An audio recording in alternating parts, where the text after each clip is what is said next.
Hey everybody, it's Stove Talk with Matt. I'll start the video in about 30 seconds. To the person that was enraged that I made a few stove videos without showing the burning of wood, that person will be very, very happy.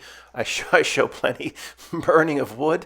This is it right now. It is a hearth stove, meaning there is no grate. The air comes from the front, and it's meant to be put inside of a larger brick box as a firebox inside of a red brick box. Okay, this really worked out well. This is a great internal, they call it internal engine for a larger masonry stove. You basically just put a brick box around this firebox, and it's really easy for the novice. There's hardly any cuts. The door goes in super easy. I'll tell you about all the options. I don't think you'd want to use this stove as is. It's just not enough mass, and there's no metal or soapstone, so it's going to take an hour and a half to heat up, and it's just not big enough to throw a lot of heat on its own. It should be a firebox inside a larger brick box. This one went smoke free in just about 3 or 4 minutes. So this is a really good little some say engine for the inside of a masonry stove, inside of a masonry heater, an engine. You put a big brick box around this, or you could do a lot of things with this. Put a barrel over top. I'll break it down and show it to you, but it's really easy to build. No grate, it's a simple 8-inch clean out door. Fits perfectly.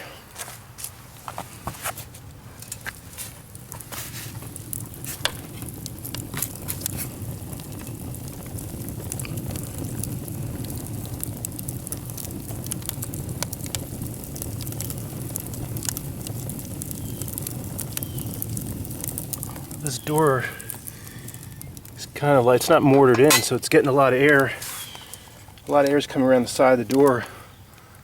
I think it'll stay smoke free even with the door closed, because a lot of air is getting around the sides there. I don't know if you can see that. Yeah. Keep the door closed for a few minutes. About 5 minutes, still smoke free with the door closed. Again, of course, air is getting in all around the sides of the door. Still smoke free. Let's take a look.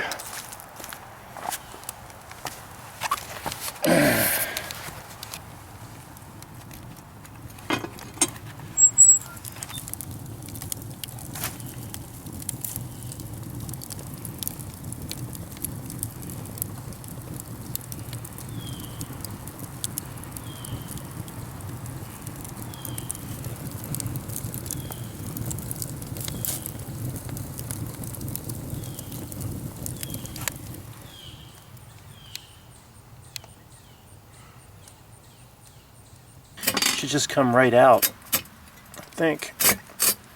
I mean, it pushed those bricks up just a bit, but it was almost perfect. If there was a little mortar between those fire bricks, this is just your standard 8-inch clean out door. This high flame is no longer available on Amazon, but I think the others that are still on Amazon would be very similar, or the same dimensions. Obviously goes along the bottom here, goes up the back. I have it squeezed through a very small channel. I have metal to block it off. Then it comes about 10 inches this way, and then this is the main chimney that would be extended up. You can't just, people say, well, why not just make a basic box and just put a chimney on the back of the box? If air moves through without any turbulence, if air moves through too quickly, and you just put a chimney on the back of a box, it smokes. You have to have kind of a winding pattern. A Batchbox rocket stove uses the port for turbulence. You have to create turbulence, and you have to wind your gases a bit into like a superheated zone if you want to eat up smoke.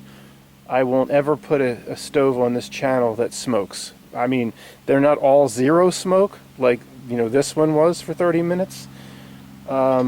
This one smoked at the very end when things got cool. but that happens quite a bit. When things were burning hot for 30 minutes, it did not smoke. I will not put a stove on this channel that smokes.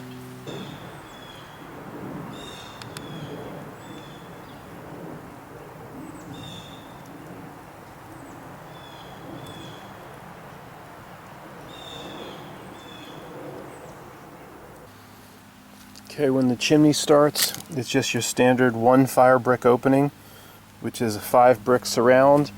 And you don't want, I wouldn't come up too far with these bricks. I would switch over to a 6-inch round stovepipe chimney. And when you switch over, you need to make something like this. Something that can, you know, you can mortar in a stovepipe. We've talked about this in other videos. You need some sort of a transition to help you go from a brick chimney to a round stovepipe chimney. Okay, this is where we are. I'm on the other side now. Again, remember that's the door. Long and low firebox comes up the back, squeezes through. I have this metal to squeeze it down through a very thin kind of a port. Then it comes forward, and then it's still 1 fire brick wide. You can build a chimney of almost any height on this base. Here, I mean, again, these fire bricks are just, this stove is only 2 fire bricks wide. You have a million different options when you build a stove that's thin, of just 2 fire bricks wide. Million options without lintels, without angle irons. I guess I should have kept recording. Oh, I know why it didn't go down. I have a piece. Okay, it normally would fall in. Yeah, maybe I should. I had that piece of metal that was bigger than I thought, so. Okay, I took all the bricks off down to here. It's just too high floor. Let me move this. That's the back of the firebox. You can see where I used that piece of metal to squeeze it down. And whenever I've done that, guys, I've never had it choke off. The draft has always been good. I think if it's a full fire brick wide, it's too big of an opening, and you get smoke. If it moves too quickly through the stove, you'll get smoke.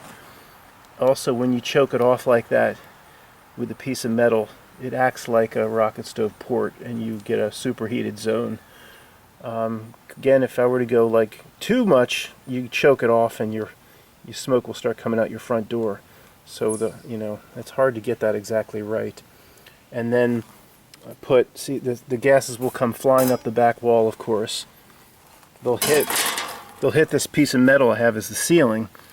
Then they'll be forced this way to this back wall and then up this chimney.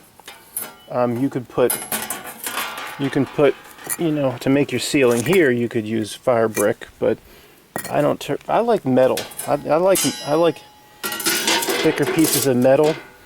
Have the flame come up and slam against the top of the metal, and then you've seen, like it does in a rocket stove batch box. It kind of creates turbulence by spreading out in both directions. I think that's going to be a little bit. A superheated zone is a little bit. It's going to be maybe hotter with metal. So I'll use metal as a ceiling like this with the flame slamming against it whenever possible.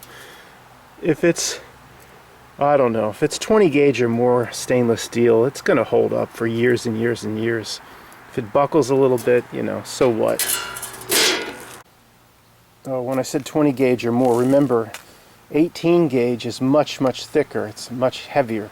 20 gauge, 24, 26 gauge is flimsy. As you go down, it gets more thick and more heavy and more rugged. Just like a 10 gauge shotgun is a huge kick versus a 20 gauge shotgun is not nearly as powerful. The gauges as you go down, strength goes up. Okay, next layer is off. Just want to show you that for a few seconds. Okay, next layer. That opening, again, this is just 1 fire brick, but it's squeezed off with this piece of metal. I don't know. I should probably measure it. It's 3 inches. 3 inches or so. It's basically cutting that fire brick in half. It's, you know, a lot of the Russians, when they build something like this, they keep a full fire brick open, but they have a huge, you know, they have thousands of of pounds of mass to go through, and this does squeeze it down like a rocket stove port, like I said, and make more a superheated zone. This is responsible for eating up a lot of the smoke in this stove.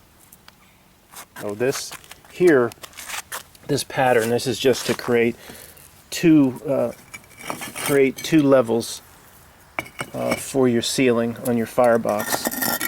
2 levels, and you definitely want to do that if you're making this any sort of stove like this where it's not surrounded by a larger brick box. If this was, a lot of my stoves are just the fire brick.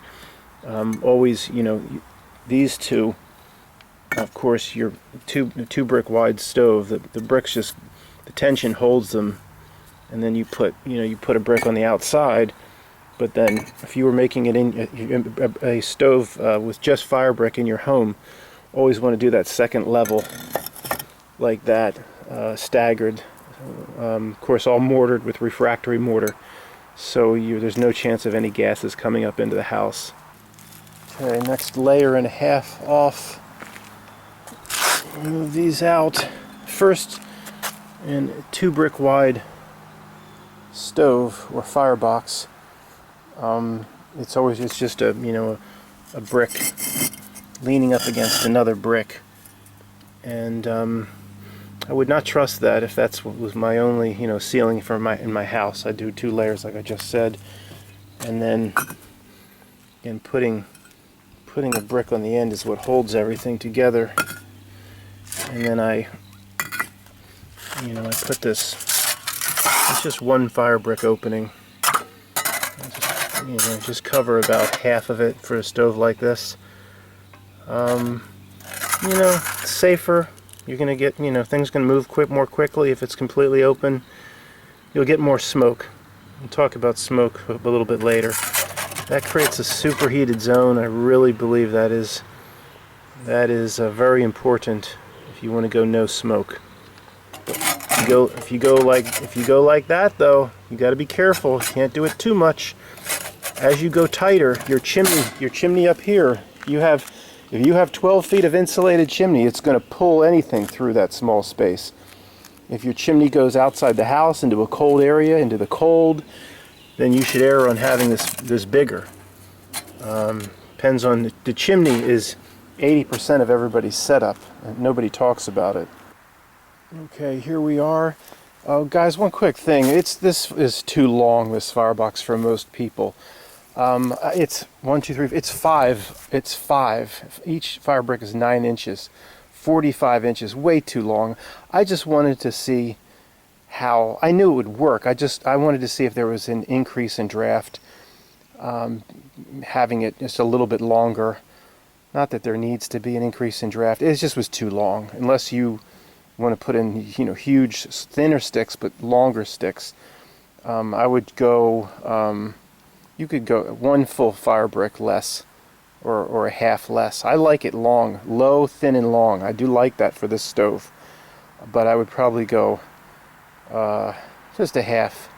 I like the longer. I'd go half less, but you could go 1 full fire brick less. This is too long.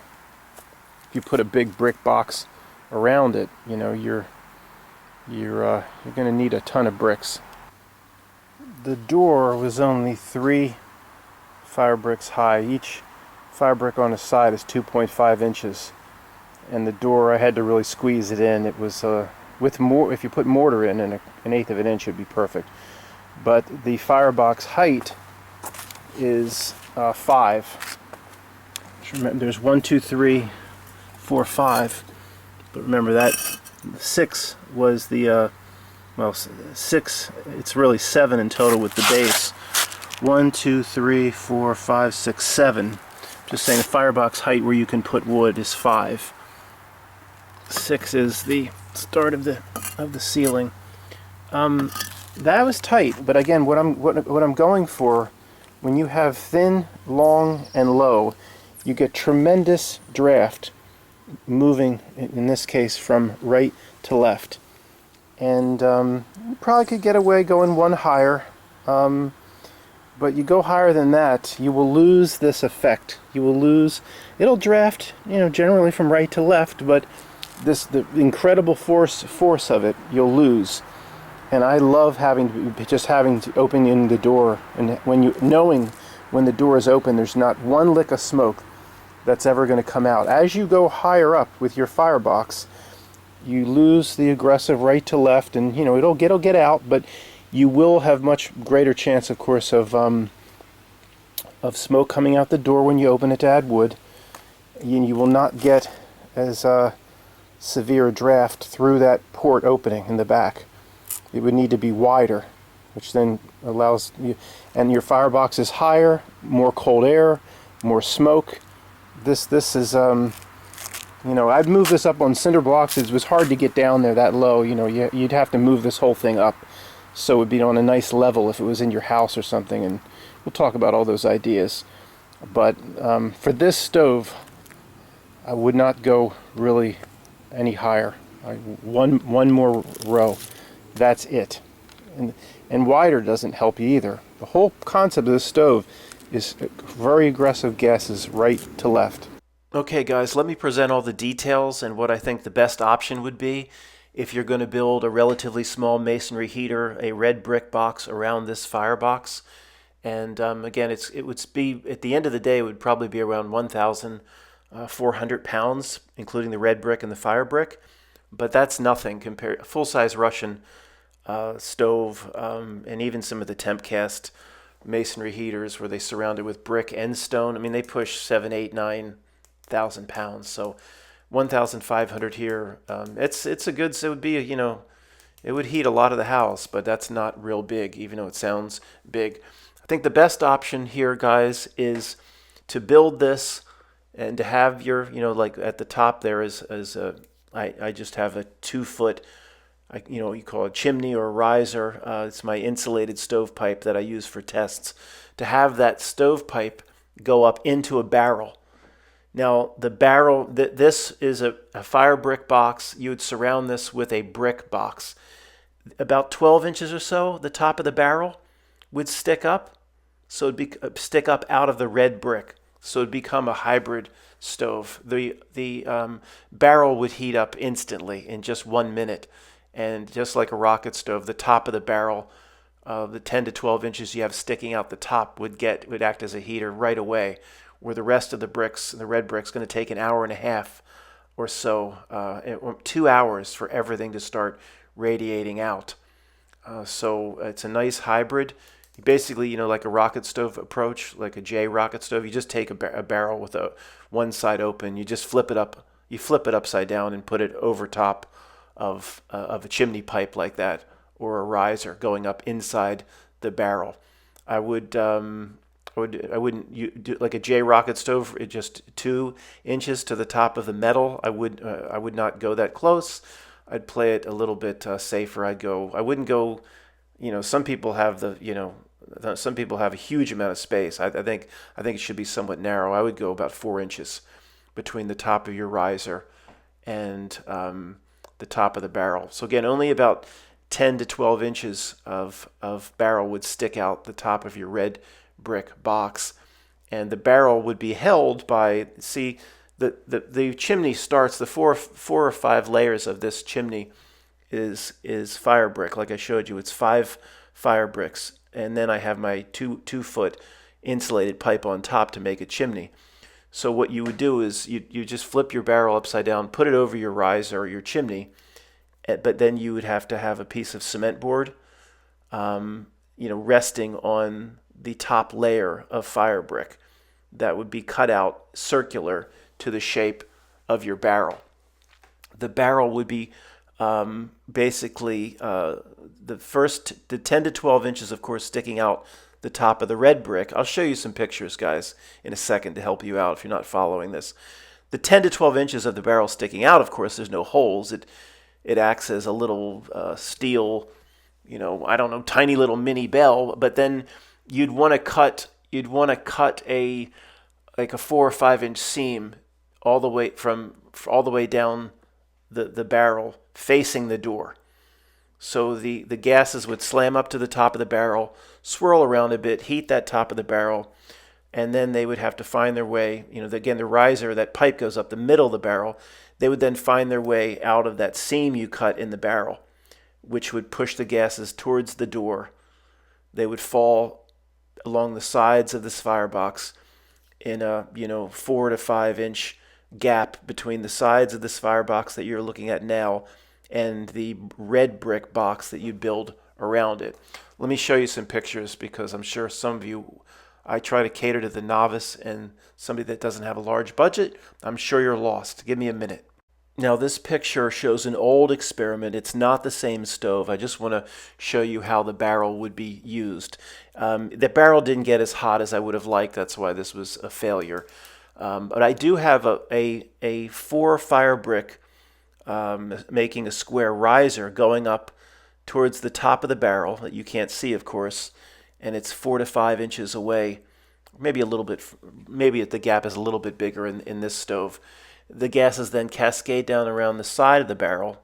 The riser's fire brick goes up the middle of the barrel. Gases cascade down the side and then find their way out of that pipe, that silver pipe you can see, which is attached to the bottom of the barrel. And what I'm proposing for the stove we're looking at now is you do the same thing. You have a barrel resting on a cement board cutout to hold the barrel. We'll talk about temperatures for cement board in just a moment. But you'd only see, you're going to build a red brick box around this, assuming this was the firebox we're looking at now, which it's not. So just that, right, maybe just that, the barrel separated into 3 sections by that lip. Just the top lip would stick out the top, and then the gases would cascade down the side, come out towards a big seam you'd cut in the barrel, all the way down to the bottom, which pushes the gases out to the left. That they would feed down the sides and then out the chimney in the back. Again, this is from another one of my videos, maybe a month ago. So it's not the same stove, but it's just to show you where the stovepipe would be. So assuming that the top of this, if it was our stove that we're looking at here, would have a barrel, your stovepipe would be all the way down to the bottom and would have at least a 6 or 7 inch hole cut. Of course, so your red brick box, of course, would encompass most of your barrel, would encompass the fire brick firebox, and of course would surround that stovepipe. And that would force the gases with that seam cut in the barrel towards our left, towards the door, towards the front. They would come down the right side and the left side in a channel which would be 4 to 5 inches between your fire brick and your red brick, and they would eventually find their way to the back bottom of the stove, of which they'd be taken up and out. The start of the chimney is what you're looking at there. The chimney would continue all the way up, whether you go up straight up through the roof or you go up another 3 or 4 feet, go right out through the wall and then up that way. So the red brick box you're building around this, the firebox is pretty darn long, as we talked about. So the red brick box you're building around this is pretty darn, it's not the widest, but it's pretty darn long. It's pretty darn big. But that just is more mass, more heat that's going to radiate out over, 4 to 6 hours. A stove like this, it's not one of these Russian giants where you get 12 hours. You get 4 to 6 hours after the fire goes out. All right, with this picture, we're back to the stove that we're looking at in this video. An option for a much smaller stove with a lot less red brick, with basically the same fireboxes of this. I don't like this option, but it wouldn't be terrible. It would be okay. To put the pipe not in the very back, which creates, again, a humongous red brick encasement, like the radiation encasement over Chernobyl. You put the pipe towards the front, over the door. The pipe is resting on the top of the firebox to our left. And then you have your hole cut. You don't have to cut a hole out on the side of the stovepipe. If you could rest the stovepipe on 4 fire bricks at four corners and kind of have the stovepipe up in the air 4 inches, and the gases could get under that way. But there's a lot of reasons I don't like that. All that red brick at the bottom, then it's just not going to be warm at all. I mean, I don't know how many 40, 50 red brick at the bottom would be just really, really lukewarm or kind of cold. You're just wasting all that ability. The having the pipe in the back and having those gases run down the sides of the firebox, you're heating up all that red brick along the bottom. So, some people, because of space, when you have your barrel sticking out 10, 12 inches, and you have, overall close to 1,200 pounds of mass in masonry, it's not going to be a bad stove. Not bad.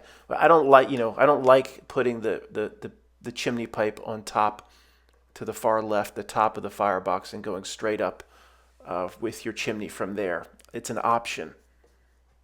Oh, I forgot. If you did that option, you'd want your red brick to be just a quarter inch away from the fire brick. You wouldn't have any channels on the sides. No heat's going to really get down there anyway with your chimney in that position. Can't have them touching because they expand at different rates, and the fire brick will expand out and crack all your red brick or your joints. Some of the Russians, they'll put like a regular cardboard box between, just as they build it, between the fire brick and the red brick, that little thin thing of cardboard from like a box you get like at a liquor store or something, and just show that's just a spacer. Of course, it ignites probably and smolders, and it just over the course of weeks it goes away, leaving that gap. That's one way to do it if you don't want to just make the gap yourself. But you would not have those 4 to 5 inch channels that I'm talking about if you put the stovepipe on the top of the firebox to our left. Your red brick would heat up, and it would heat up. It would just take a long time. The heat would have to just the heat radiating out through this fire brick takes an hour and a half. Eventually, it would radiate out to your through your red bricks, but it's not going to get that hot, and it's going to take a long time. A big problem with this stove is how low the door is loading the wood. I mean, who wants to get down with their nose on the ground every time you need to load wood? Again, the loading of the wood is just 3 fire bricks. The opening is small, 3 fire bricks, but you have more space once you get the wood into the firebox. You have at least two more with the ceiling where you can reach in and you have room going up. But what you'd want to do is you need to move the firebox up so it would be comfortable for you to continue to load wood. You could stack more fire brick underneath. Of course, you're still taking your red brick box all the way to the ground and your pipe in the back all the way to the ground. So you don't want to come up that much, but you need to be comfortable, or you can't use it like this. I mean, just loading wood, I'm like crawling on the ground. So you could use cinder blocks, cement blocks. I think the cement block, 8x16 cement block isn't true 8x16 solid block. I think by the time the hot gases got down to that level to run along the channels and find the pipe at the back, I have no idea what the temperature would be in there, but it wouldn't be that bad. I mean, it would be 300 to 400 degrees maybe. I don't know. The cement block really shouldn't have any problem holding up to that. So, the more you have to get this up in the air, the more space is wasted. But you will still, you'll still heat a lot of your red brick with the 4 to 5 inch channel between the red. I'll show you a picture of my stove. Not this stove I built, but my own masonry stove. So you gotta jack up the firebox, and if you have a little extra money, you don't care about extra, wasting some brick, and make it comfortable. Make it, or if you want to put a glass door that could be seen, you got to get this firebox up 2 feet in the air. Here's a picture of my stove under construction. My channel between the firebox and the red brick is a little tight. I mean, it was pushing it. Just 3.5 inches. There's no reason to play it that close. Go 4 to 5 inches. Then the flame is fired out from the firebox right towards you, towards the camera here. You can see, of course, the top of the firebox there. And then the flames funneled down the right side in the space between the fire brick and the red brick, and they funnel down the left side in the space there. Again, it's only 3.5 inches. Go 4 or 5 inches. And then the back where the water bottle is basically where my pipe is also in the back, like I showed you. So flames forced out towards the front has to funnel around the sides to get to the back pipe and then out. Of course, this is a completely different design. I'm just showing you the gap between the channels. I didn't use a barrel or anything like that in this stove. So some similarities, but a lot of differences. Another problem with this stove for some people, depending on how you would want to use it, is the firebox is only 5 tall. So you have to shovel ash out at least every day. It's if you want a stove that you're just going to keep going. And that's not really how masonry heaters are supposed to work. I'm showing you a grate here, a stove with a grate, as an option for this stove that will create more room. I'll talk about it in a minute. But, you know, the firebox is going to fill up with ash, and then it'll be harder and harder to get more wood in. Now, it's not a problem at all for some people.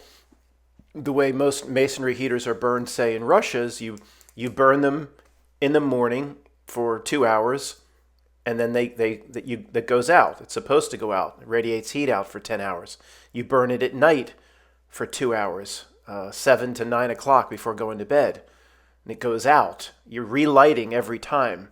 For the 18 to 20 hours a day it's not lit, it's radiating out heat because the bricks get warm. That's what happens when you achieve a certain amount of mass. Probably, you want to get over 1,500 pounds for that. Again, some of the bigger ones push 6, 7, 8,000 pounds. So it's just not a big firebox if to keep going. Now, everything kind of goes down to nothing. You can get a lot more in if you want to keep it burning for 6 or 7 or 8 hours. You can get a lot more in than you would think. But it does have to be shoveled out, and there's nothing worse than shoveling out when it's hot. When you have hot coals, it's just a mess. The hot embers and the dust goes everywhere. It's not something you want to do in the house very often. So it would be, one way. Here's what you're looking at is a grate system, and a grate. This is a way around it, because you got to move the firebox up 14 to 18 inches anyway, because the firebox is too low to the ground. You build like a you're looking at the top of the firebox. I'm using just that. It's hardware cloth. I guess it's called hardware cloth. You get at Home Depot, 1/2 inch, just as a makeshift grate, and the ashes then fall through. So in most masonry heaters in Europe and Russia, the air comes from under the grate. It's not the type of stove we're looking at here, and which initially creates much hotter temperatures. And it does help with no smoke, but that's not an issue with this stove. Way back in experiment, way back when here, I guess I tried to have for another type of stove, create a firebox where air is coming through a grate in the front and in the back, and in the middle it's like a hearth stove, so all the hot coals pile up on the fire brick in the middle. Any stove that has a grate that's too big, you don't have those coals sitting there, so you can't, if you don't stay on top of it, it'll kind of go out. Anyway, sorry, I guess I'm being long-winded. I need to wrap this up, but you could forget the grate in the back. Say the door is to the left. You could put a grate, a 1 fire brick grate in the front. And I'll try to show you a picture at the end of my stove, how this is done. But mostly just so you could shovel ash and stuff into like a reservoir down the bottom and shovel out the bottom. That way you could keep the top relatively clean for a few days, keep the firebox going. You need to get the door up in the air anyway, because you can't crawl around on the ground every time you want to load wood. So let me show you, find some pictures from my stove. Forget the grate on the right. The one on the left, you'd have a grate in the front where if you need to clear some space, you could just kind of, I mean, you don't even need to put the mesh across, really. You could have an open gap. You just pull your ashes down into a reservoir and let them kind of sit down there till they go cold and you can shovel them out. It's one way to kind of split the difference. Not that you could try to let air come through a door in the bottom, your shovel out door, you could let air come up. That it might be interesting, but this stove isn't really designed to have the air come from the bottom. It comes from the front. Okay, in this picture of my stove under construction, not the stove design we're looking at here, my stove, that door there, that square, that is not for putting wood in, of course. That is for the shovel, for ash clean out. And there's no door there, door eventually went in. So you can see that the fire brick firebox is being built inside the red brick box. And you also can see the thin channels, which you shouldn't go that thin, as I said. But this is all you would do, something like this, and those fire bricks, they're stacked on top of red bricks to move everything up. So you'd create a like a chamber to get underneath the firebox, and then have a one brick. You could have it completely open in the front. You don't even need, or you could push some hardware cloth on top of it, and it's galvanized stainless steel. But eventually it'll it's not going to last forever. But you don't need it. You don't need to buy like a professional grate or anything. Just something, and if I was going to do this, I'd make my reservoir even bigger. Just something where you can drag a bunch of ash down into a reservoir where it could just pile up down there for days. And then when it's nice and cold, you could shovel it out. That way you can keep loading the top. Again, a real masonry heater it's meant to be burned twice a day. But, I don't know. I could see, if this was in my house, I'd want to keep, I'd want to probably burn it a lot longer. So I need a place to put all that ash, and this you move the firebox, the floor of your firebox that has the wood laying on it. You move it up in the air, which was done here. It was done by the base was a red brick base, and then this is my first layer of fire brick, and only the front the fire, the front two bricks go across and kind of lean up against each other. Of course, there's mortar in all this, and but my grate, I'll show you while we're here. Why not just make it forever, right? I'll show you a picture of my grate. All right, this was the first masonry heater I ever built, and my grate goes like the whole distance, which is ridiculous, I know, but I figured, let the air go wherever it needs to go. This is the worst thing in the world on maintaining coals and adding wood on top, and because everything just falls through. But you wouldn't want to do this, of course. But if for this type of stove we're looking at now, if you had just a small grate in the front, just that one fire brick, you just put metal rebar pieces across, whatever. People are, oh, steel doesn't hold up. Sure, steel hold up just fine. It doesn't melt in these temperatures. It might buckle a little. Like, who cares? Like, you just need a place to have the ashes dumped through. Again, you could even just have a hole. And you could even, who knows if it might you could then open that door in the bottom. You get a ton of air coming up that hole, and that maybe your firebox would like the air coming from the bottom. If it doesn't, and that's not really how the stove's supposed to work. The air's supposed to come through the door, rush through a thin and low firebox, which small firebox eats up smoke. You can always keep that door real sealed and shut at the bottom and not let any air come up that way, and use it only for ash clean out. So anyway, you got to get the firebox up in the air anyway. So this is what I would do if I was building it. I'd put in a little grate that could dump a bunch of ash down. And I think I would it's only 2 bricks high, this reservoir. If it was for an ash dump, I would probably go 4 bricks high and have some huge ash dump reservoir so I could just keep loading it. All right, guys, way longer than I thought. Thanks for being here.